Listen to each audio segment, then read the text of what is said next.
Começa agora a teleaula número 1 do curso de espanhol. Bons estudos!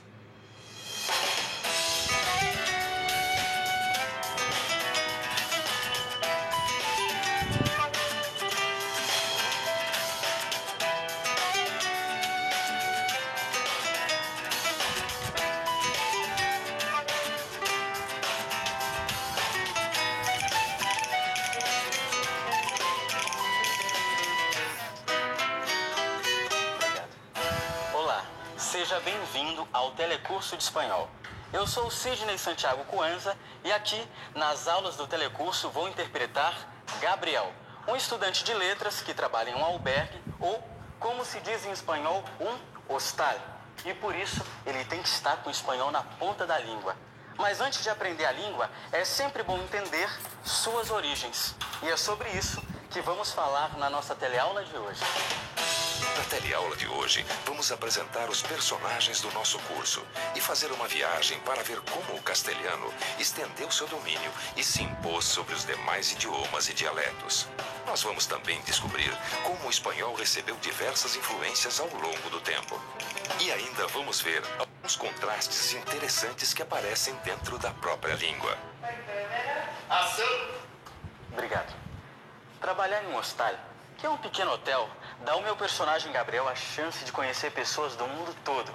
Gabriel adora a língua espanhola. Ele fica feliz quando chegam hóspedes que falam espanhol, coisas que acontecem sempre por aqui. Aliás, você sabia que o idioma espanhol é o quarto mais falado no mundo? O espanhol que conhecemos hoje é o resultado de mais de 1000 anos de transformação. Um processo que começou lá atrás, no século III a.C., na Península Ibérica. Naquela época, a língua falada era o latim vulgar. Soldados, marinheiros, barbeiros, escravos, todos usavam o latim vulgar para se comunicar. Porém, quando a Península Ibérica foi ocupada pelos romanos no final do século III a.C., uma transformação começou a ocorrer na língua.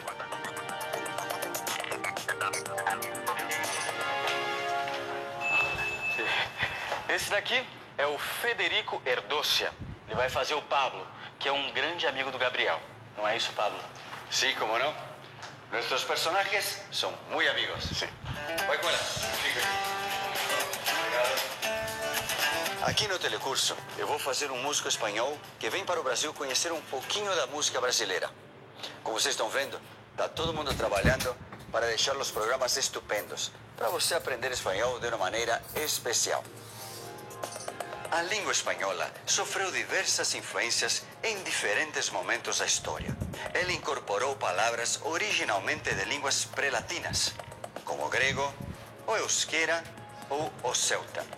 Foi a ação dessas influências que a transformou na língua que conhecemos hoje. No começo do século V d.C., a invasão dos visigodos fez com que palavras germânicas também entrassem no idioma.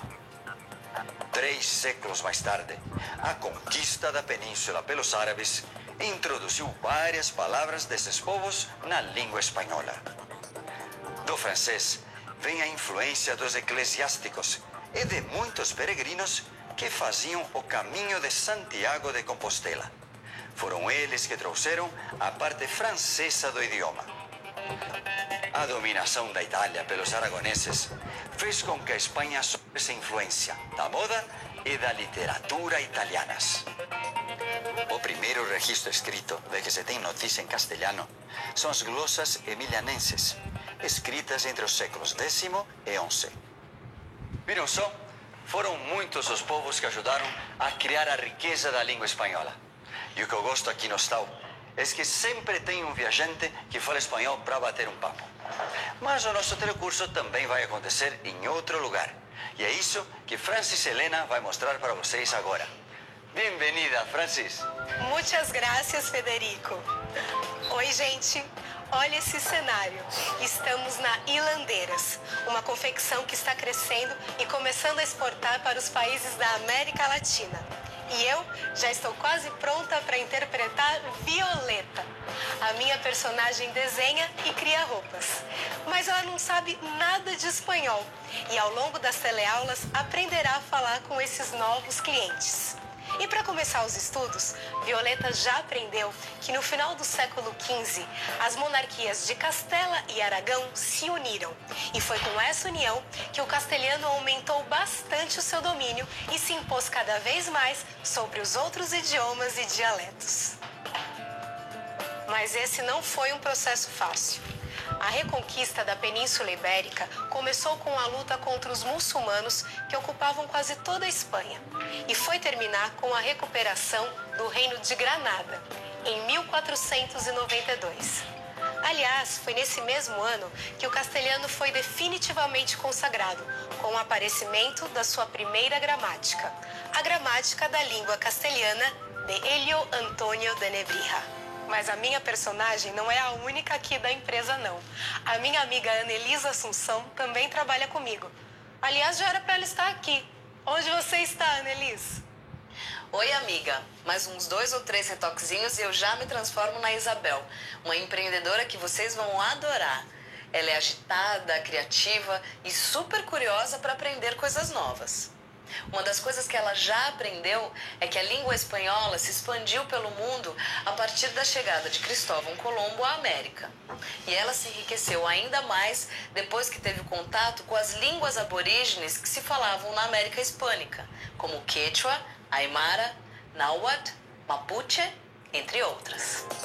Assim, com tudo que vimos até agora, podemos dividir a formação do espanhol desse jeito. O medieval ou castelhano antigo, que aconteceu entre os séculos X e XV, o moderno, que evoluiu a partir do século XVI até o final do século XVII, e o contemporâneo, desde 1713, data da fundação da Real Academia Espanhola, até os dias de hoje, em que, além do espanhol, existem algumas línguas cooficiais, como o galego, o catalão e o basco, e alguns dialetos, como o leonês, o aragonês, o andaluz, entre outros.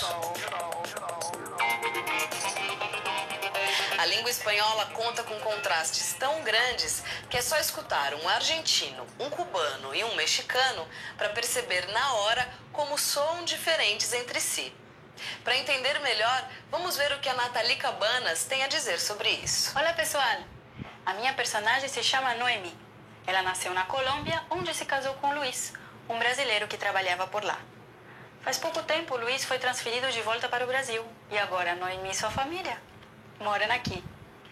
Mas vamos voltar para a aula. Como já vimos, o espanhol que conhecemos hoje sofreu tantas influências que cada lugar tem suas próprias peculiaridades, sobretudo na sonoridade, também nas expressões e nas palavras que são usadas. Olha só alguns dos contrastes no vocabulário. Por exemplo, se Pablo tiver que pedir uma carona e estiver na Espanha, ele teria que dizer Hacer autostop. Agora, se Pablo estiver em Cuba, seria dita de um jeito diferente. Dar botella. Já em Porto Rico, se falaria. Dar pon. No México, Pablo teria que dizer. Dar un aventón. Mas se não conseguirmos uma carona e tivermos que pegar um ônibus, também tem diferenças. Olha só. Na Espanha, Violeta teria que dizer Autobús. Nas Antilhas, ela falaria Guagua. Já no México, Violeta diria. Caminhão. E lá na Argentina, pegamos um. Colectivo. No Panamá, ela teria que falar. Chiva. Já se Violeta estiver no Peru, ela deve dizer. Gôndola. E no Chile, precisamos de um. Micro. Perceberam? Eu vou dar mais um exemplo de uma ação bastante comum. Atender ao telefone. Vejam como o alô é diferente em vários países. Na Espanha, por exemplo, se diz Diga ou dígame. No Peru e no Chile, assim. Alô? Já na Colômbia, A ver? no México também é diferente. Bueno? No Uruguai ou na Argentina, eles atendem ao telefone assim. Hola? Já em Cuba, é assim. Que hay? Estas são pequenas amostras da diversidade que faz com que o espanhol seja uma língua tão singular e tão plural. Essa diversidade, bastante evidente na América Latina, é o resultado do contato do espanhol com as várias línguas locais, que influencia não só o vocabulário, como acabamos de ver, mas também a pronúncia. Dessa maneira, uma mesma palavra pode ser pronunciada de forma diferente nos diversos países latino-americanos, sem que isso interfira na comunicação entre os povos. Agora que já vimos isso, só falta um personagem para vocês conhecerem. Ele vive viajando por aí. Rubens Cristóforo, cadê você? Obrigado, Nathalie. E aí, gente, tudo certo? João, meu personagem, é caminhoneiro dos bons. E ele viaja muito pela América do Sul. E nessas viagens ele acaba conhecendo muita gente que habla espanhol. Afinal, além de ser falado na Espanha, o espanhol é oficial em 19 países da América e do Caribe, como México, Costa Rica, Venezuela e Argentina. E também é o idioma nativo de algumas zonas dos Estados Unidos, como Novo México, Texas, Arizona, Califórnia e Flórida. É por isso que o castelhano é uma língua fundamental hoje em dia. Mas espera aí, você sabe qual é a diferença entre espanhol e castelhano? Afinal, tem diferença? Eu sei que não é igual, mas não sei dizer a diferença. Eu acho que deve ser igual. Eu acho que é igual. Acho que não tem diferença. Eu acho que a diferença é diferente. Eu acho que tem bastante diferença entre o espanhol e o castelhano. É igual, sim. Essa é uma dúvida muito comum, mas fácil de entender. Nos países da América onde se fala espanhol, os dois termos são considerados como sendo sinônimos. Entretanto, para muitos falantes bilíngues da Espanha, a denominação espanhol engloba outras línguas nacionais, como o galego, o catalão, o valenciano e o basco, que são considerados idiomas oficiais das suas respectivas comunidades autônomas. Viram só?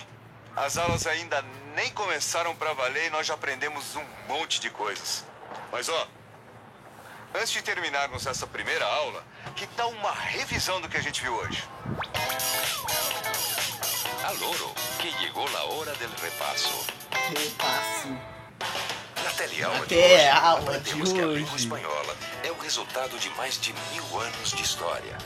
Descobrimos que o espanhol é o reflexo de várias influências que foram determinantes para a sua formação. E que, ao longo do tempo, ele se sobrepôs às línguas cooficiais e aos dialetos. E ainda entendemos que o espanhol Olha, é esses oficial em adesivos. 19 países e que, em alguns casos, existem formas diferentes para se dizer as mesmas coisas em diferentes lugares. Bienvenidos al telecurso de español. Les deseo a ustedes que disfruten al máximo de nuestras clases. Bem-vindos ao telecurso de espanhol. Desejo que vocês aproveitem ao máximo as nossas aulas.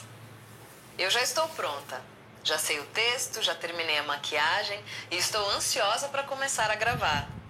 Acho que é a minha personagem Isabel que já está tomando conta de mim. O quê? Já vai começar? Ai, peraí que eu ainda tenho que passar minhas falas. Peraí. Agora já está tudo pronto. Vamos juntos estudar e aprender um novo idioma. É isso aí, gente. Espero que vocês tenham gostado de conhecer os bastidores da nossa equipe. Vamos poder diário Nós de estamos novo. prontos. E vocês? Preparem-se. O nosso caminho começa agora.